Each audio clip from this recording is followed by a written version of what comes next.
Okay, so sorry about that random cutoff. I unfortunately have a very cheap phone and it glitches, and it cut off like 2 minutes, the last 2 minutes of the last video I made. So that was really annoying. But this will officially be part 2 of this instructional video. So you guys got the band wrapped around your rib cage. I explained that. One thing to note that I didn't really explain in the other video is that when you're doing a breathing exercise, when you're focusing on your breathing, the way you want to inhale is you want to inhale as much as you can, and then when you exhale, you want to exhale passively. So the thing is with inhaling and exhaling is the harder you inhale, the harder you're going to exhale. But you want to really drill it into your brain because, I make this mistake too.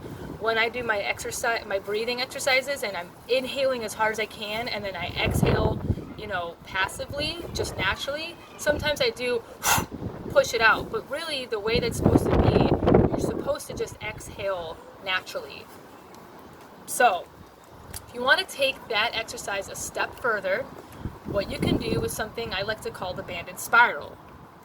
So the banded spiral exercise, so this drill, what you do is you take your foot, put it through the loop, and then you're going to go ahead and wrap this band around behind you.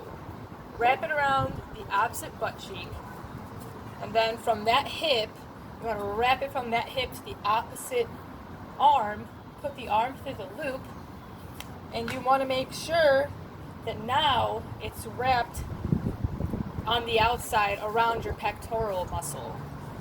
And then you take another band, so you take 2 of these, put it the other leg through that loop. You're going to go ahead, wrap it around the opposite butt cheek, and from that hip to the opposite arm, wrap it around, and now you got a banded spiral. So again, this is how we're going to exercise it. So now you have resistance. With this banded spiral, you got resistance on your shoulders. It's trying to push your shoulder in with your hip and other shoulder in with your hip. So you're kind of doing the opposite of this. You want to push that resistance away. You have everything wrapped around you. Now you're pushing that resistance away. So, again, feet under the knees in line with your hips. You want to tilt, tuck in your hips, posterior pelvic tilt. You want to flex the glutes, suck in the gut, and you want to make sure that your rib cage is in line with your hips, and you're inhaling strong, exhaling passively.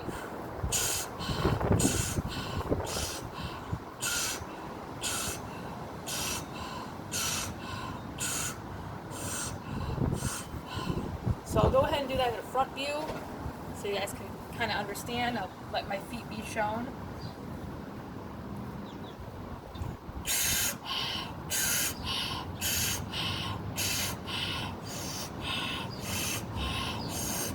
And I'll go ahead and do that in back view.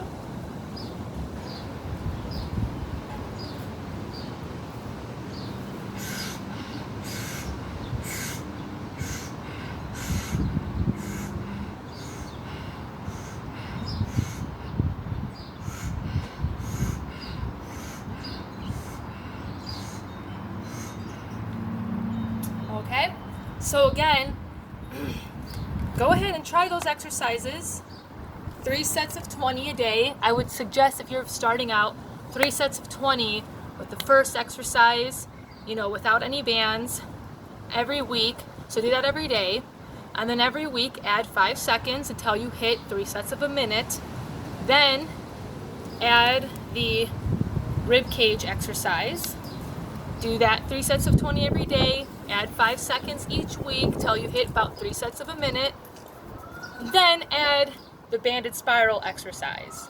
Same thing. Once you get really, really good at all those, I would suggest using that as like a warm-up. Never let go of just a standing neutral exercise with no bands. Never let go of the banded rib cage exercise. Never let go of the banded spiral exercise. Practice that constantly every day or every other day or whatever. Put that in your routine. I like to use those in my warm-up so that I can remind my body how to be. Also, if you ever feel like you have like blockages in your body, I would suggest doing some myofascial release exercises. Just a quick run through of what a myofascial release exercise is. So myofascial release, so basically the fascia is a webby tissue that covers your whole body. You have your deep fascia and your superficial fascia. We like to focus on the deep fascia because the deep fascia is the tissue that connects the muscle to the bone. So whenever you have tightness or pain or any type of blockages in your body, it is likely that your fascia is a high chance, or usually always, that your fascia in that area is knotted up, okay? And how do you release those knots? What you do is you take some sort of object, so I like to use a lacrosse ball, for instance. You take that ball on that area, and wherever that knot or that pain is, you push it in.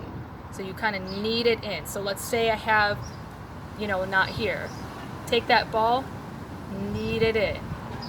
Knead it in. You're not rubbing it all over the place. You're taking it right on the tender spot, right on the spot that has the most tightness. And you knead deeply in. Focus on that spot. Inhale and exhale. Take deep breaths. Focus on releasing that spot for about 2 minutes. And then you can move on to other parts of your body.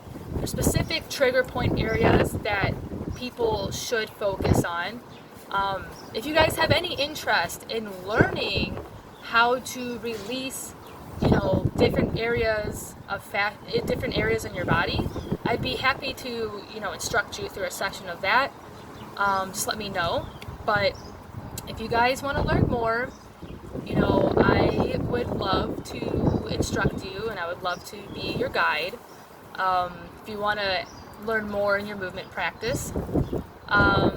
But yeah, so try these exercises out. Let me know how they work for you. Let me know what you think. And I'm happy to show you how to extend your movement practice.